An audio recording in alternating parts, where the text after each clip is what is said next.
Tina Traster, Rockland County Business Journal. How are you? I am good. So before I launch into business talk, I just want to put it out there that tonight in Yonkers, part of the Yo-Fi Film Festival, the documentary Catnip Nation is playing at 8:15.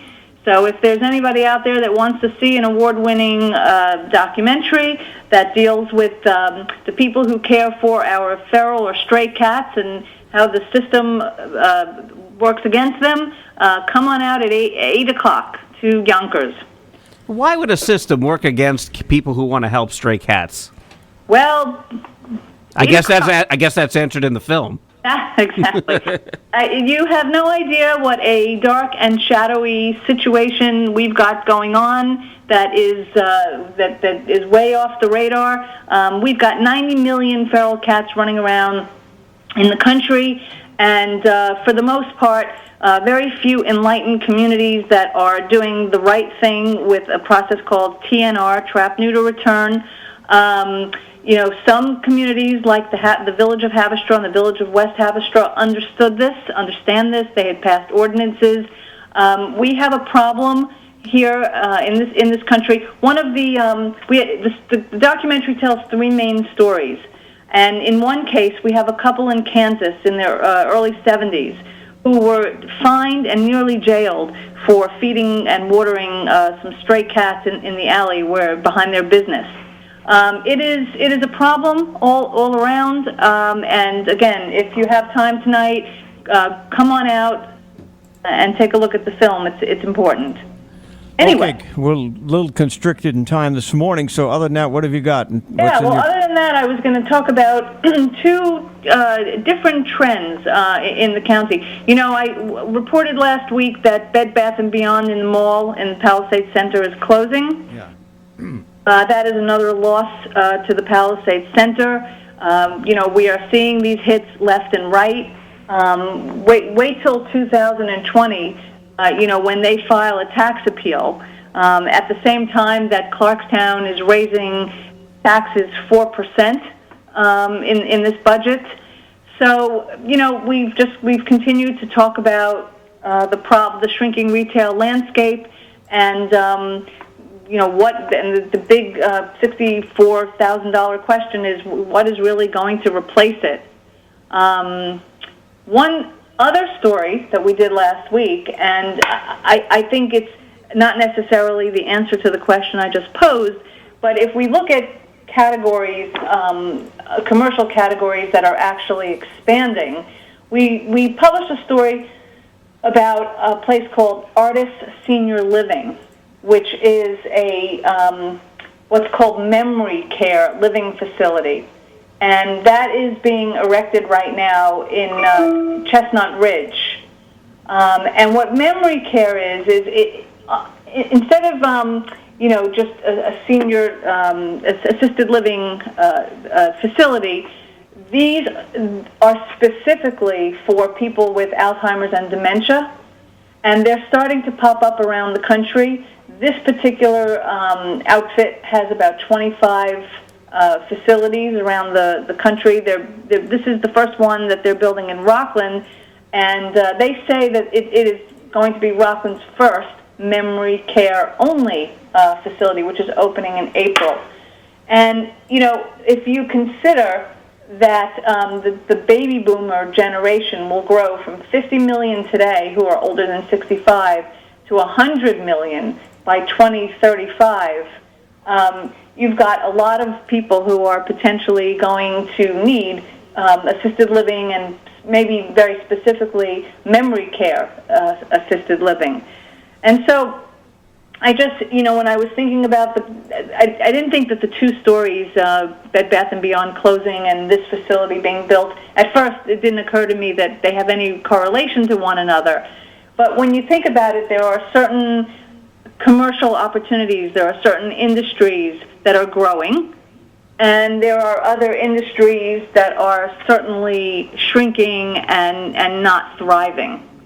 And so but that was my thought, is that, as Clarkstown and the whole county continues to think about, where the future of this county is, it's really not in the at homes and the big retailer that's filling up Macy's.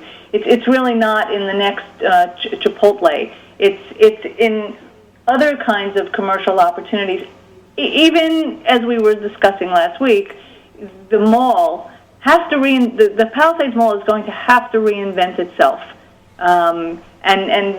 Again, most likely there's just it's going to take some out of the box thinking, or we're going to see tax hits that are going to be very unpleasant. What do you think of that American Dream Mall? They were off to a flying stop last week. They overestimated the amount of people they thought would come there. Now that doesn't mean they won't at some point, but yeah, I mean we were talking about the American Dream Mall last week. It is certainly an effort at doing something extremely spectacular. How it's going to play out, it'll be years before we really know that. But I do suspect that some of the unique entertainment features will gain traction, will definitely bleed away some tourism activity from the Palisades Center. I'm skeptical that their 400 and something stores are necessarily going to perform any better than stores are performing nationwide. But they have pretty deep pockets. They have a lot of diversification in that. I mean, it's like a city unto itself, isn't it? I drove around it a couple times just on Saturday, and I was very confused as to where I was even supposed to go or park or be.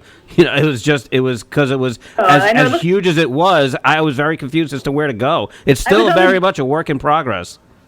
I was on the Jersey Turnpike, and I thought it looked like the Biodome.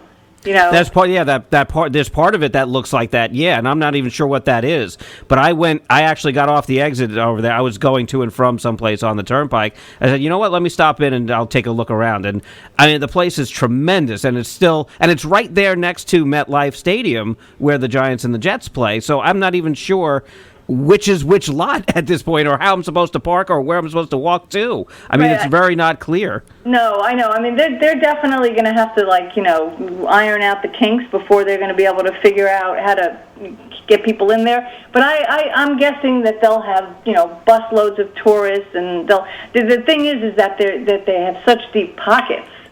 Yes, they do. It's a huge company. 555 is huge. It is. It's a huge company. So.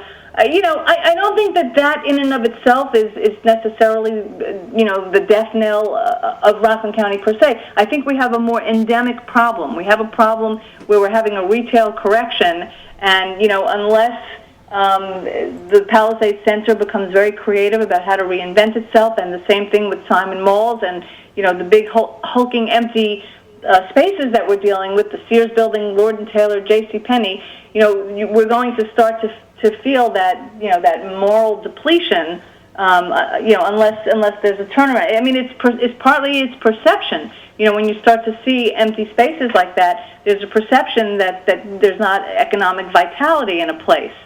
So I think that we're vulnerable here in that regard, and I think that we have to. This is something that we're gauging and monitoring and writing about, and. I know you guys are interested in this subject too, because we've spent a lot of time talking about it. Well, it indicates where the economy is going in the county, but it also means that people may be shopping at home more often, irrespective of the attraction of something new or something different. Definitely, but the thing is, that's why I raised the issue in tangentially while we're talking about retail. That's why I mentioned this memory care. This memory care only facility. Clearly a new trend. Clearly, I mean, this particular building is going to be, 37,000 square feet, of space. Now think about that, maybe that's the size of, I don't know what the size of Lord & Taylor is, but maybe that is the size of a Lord & Taylor. You know, maybe assisted living somehow makes sense in and around a mall where not necessarily for memory care patients, but for assisted living where, you know, people might want to go to the mall or walk in the mall in the morning. What did you say the name of this place was again? Yeah, so if you go to rcbizjournal.com... It went right under your head, didn't it? All right, go ahead. Go ahead. Yeah, well, you can read a story about, it's called Artis, A-R-T-I-S, Artis Senior Living, and it's slated to open in April. They're also building one in Briarcliff and Tarrytown, and they've got, I believe they have a facility in New Jersey somewhere. They've got about 17 built and 7 underway. And so they have chosen Rockland County for one of their sites, which is interesting, and they're going to have 64 units for memory care patients. And, you know, you have to look at other things that are going to drive the economy. That's the point I'm really trying to make today. All right. If people want to read this whole thing, I was just joking with you because I couldn't remember the name of it actually. What, of rcbizjournal.com? No, about the memory place there. Now I still Oh, can't. well, yeah, well, maybe you're having a senior moment. I have senior hours, honey. I have senior days. If you would like to find out what's on in the Rockland Business Journal, all you have to do, it's an online publication, always being updated, and you just go to rcbizjournal.com, and it's all there for you. I got that right anyway. You did. I still can't remember the name of the memory joint here. Yes, have a wonderful day. And again, Catnip Nation tonight, Yo All Fight right. screening.